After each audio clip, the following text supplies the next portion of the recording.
a boy of the steppes, born into a world of hardship. Picture this, the vast, unforgiving Mongolian steppe. Wind howls, the sun beats down. This is the brutal cradle of Genghis Khan. Born Temujin around 1162, his life was no picnic. His father, a chieftain, poisoned by a rival tribe. Young Temujin left to fight for scraps. Imagine the hardship, the hunger, the constant threat. This was no playground, this was survival. His family cast out, forced to survive on whatever they could scavenge. Berries, rodents, always one step from starvation. The harsh realities of the steppe etched onto young Temujin's soul. This wasn't just a childhood, it was a forge. It tempered him, honed him, prepared him for the brutal path ahead. But even in this unforgiving landscape, a spark flickered. A spark of leadership, of ambition. A fire that whispered of greatness, of destiny. Even as a boy, Temujin possessed a keen mind. He understood the shifting alliances of the Mongol tribes. He saw the potential for something greater, something beyond the endless cycle of feuding and bloodshed. This wasn't just a boy destined to tend sheep. This was a boy who would ride to the ends of the earth. This was Genghis Khan, waiting to be unleashed. The iron-willed Temujin escaped slavery, vengeance in his heart. Life on the steppe, it wasn't about fairness, it was about survival. And for Temujin that meant capture, snatched by a rival tribe, shackled like an animal. Imagine the humiliation, the burning injustice, forced to serve those who stole his birthright. But Temujin, he wasn't meant to be broken. He endured, biding his time, his spirit, unbroken, his eyes, watching, learning, planning. Even in chains he commanded respect. Other slaves looked to him, saw the fire in his eyes. His moment would come. Escape. A dash through the darkness aided by a sympathetic guard. Back to the familiar embrace of the steppe. But freedom wasn't enough. He'd tasted injustice, felt the sting of betrayal. He swore vengeance. He would reclaim what was taken and forge his own destiny. This escape, it wasn't just about survival. It was a turning point. Temujin, hardened by hardship, fueled by vengeance. He rallied his father's old allies, his charisma drawing warriors to his side. This was the start of something big, something unstoppable. The boy was gone. In his place, a leader emerged. A leader who would rewrite the map of the world. Blood in the sand, uniting the Mongol tribes one battle at a time. The Mongolian steppe, a chaotic mess of warring tribes, each one out for themselves. Genghis Khan, he saw the weakness in this. He knew that to truly conquer, he needed to unite. His banner, a rallying cry. His vision, a powerful magnet. One by one, he challenged rival Khans. Brutal battles fought under the endless sky. Swords clashed, arrows rained down, the earth drank the blood of warriors. But Genghis Khan, he always seemed to be one step ahead. His strategies, cunning and ruthless. His men, fiercely loyal, inspired by his courage. He offered a simple choice. Join him or be crushed under his iron heel. And many, swayed by his growing power, chose to follow. Tribes that had been at war for generations now united under his banner. The Mongol people, a force about to be unleashed upon the world. It wasn't just about brute force though. Genghis Khan, he understood the power of loyalty. He rewarded those who served him well, regardless of their origins. He broke down the old tribal barriers, creating a meritocracy based on skill and dedication. This was the key to his success, this unity forged in the fires of battle. The Mongol horde, once a fractured collection of tribes, was now a single unstoppable force.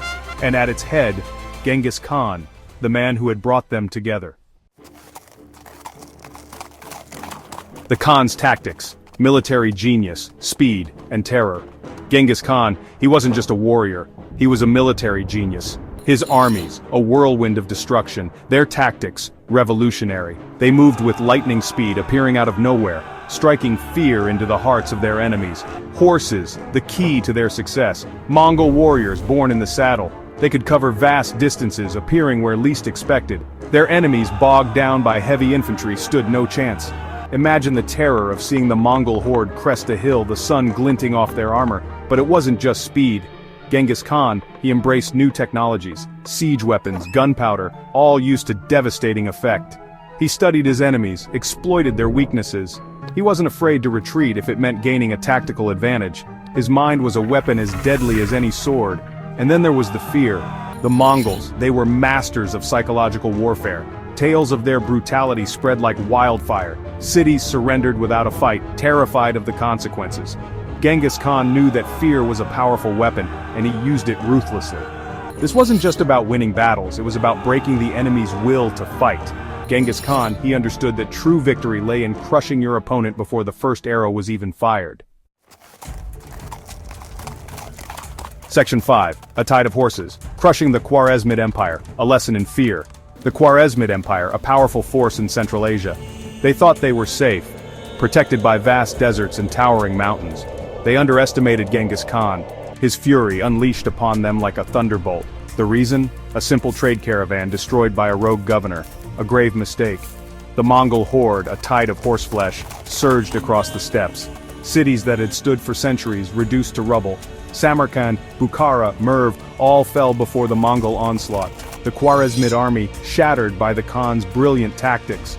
Their sultan, driven to a pathetic exile on an island in the Caspian Sea. This wasn't just conquest, it was a lesson in fear. Genghis Khan, he showed the world what happened to those who dared to cross him. The Silk Road, the lifeblood of trade, fell under Mongol control. Riches beyond imagination, flowing into Genghis Khan's coffers.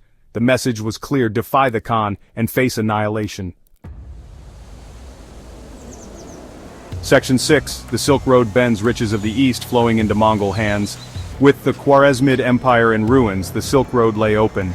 This ancient network of trade routes stretching from China to Europe now belonged to Genghis Khan. Imagine the caravans laden with silk, spices, and exotic goods, all paying tribute to the great Khan. This wasn't just about loot, though. Genghis Khan, he was no fool. He understood the importance of trade. He knew that a prosperous empire needed a thriving economy. He offered protection to merchants, encouraged trade, and even introduced a standardized system of weights and measures. But there was a darker side to this newfound wealth.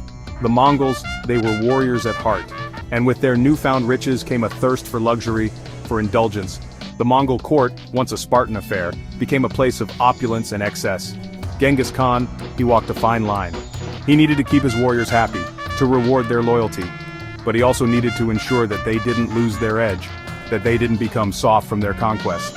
The Silk Road, it brought great wealth to the Mongol Empire. But it also brought new challenges. Challenges that would test Genghis Khan's leadership and shape the destiny of his empire.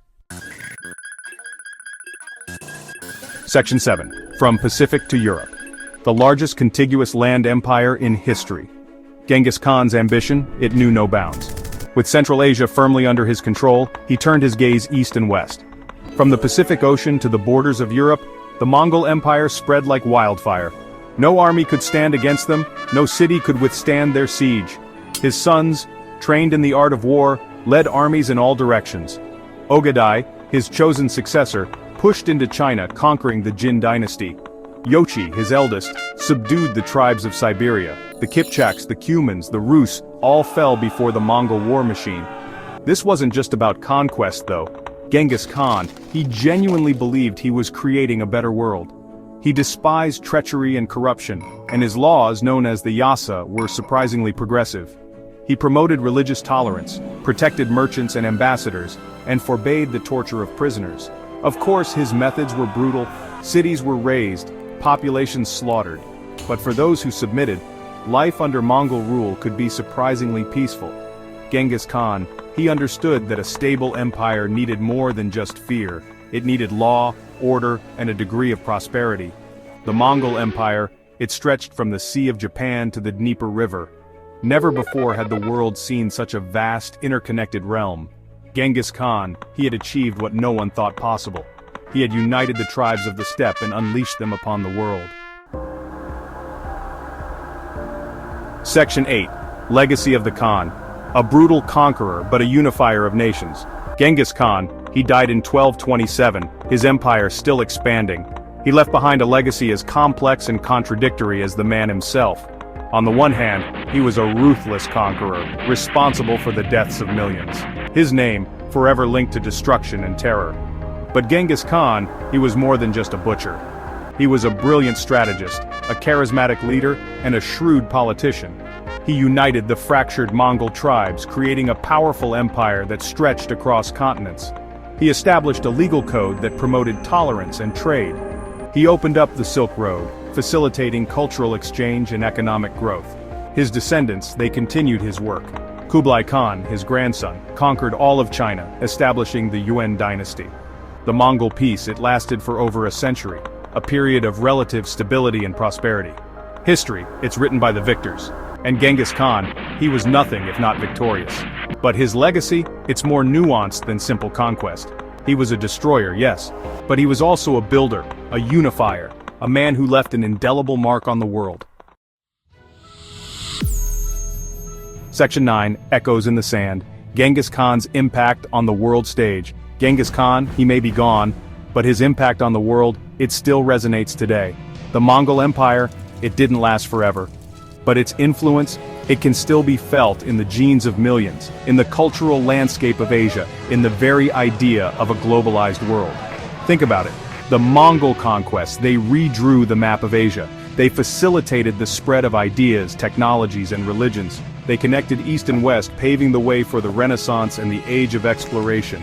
Even today, Genghis Khan, he's a revered figure in Mongolia, a symbol of national pride, of strength, of unity. His face, it adorns banknotes, statues, and even vodka bottles. He's a reminder that even the smallest of nations can rise to greatness, that even the most brutal of conquerors can leave a complex and enduring legacy. Genghis Khan, he was a product of his time, a brutal age where might made right, but he was also a visionary, a leader who saw beyond the confines of his own time and place. He dreamed of a united world, and for a brief, bloody moment he almost achieved it, and that's a legacy that's hard to ignore.